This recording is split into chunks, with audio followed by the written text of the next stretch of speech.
আলাইকুম সবাইকে। আশা করি সবাই ভালো আছেন। একটা কথা প্রচলিত আছে, কিন্তু তুমি ততক্ষণই প্রয়োজন যতক্ষণ তুমি প্রয়োজন।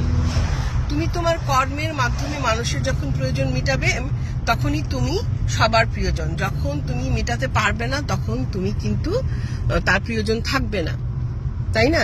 যেমন ধরেন আমরা জুলকারবার্গের নাম জানি, ইলন মাস্কের নাম জানি, কাজী নজরুল ইসলাম, রবীন্দ্রনাথ।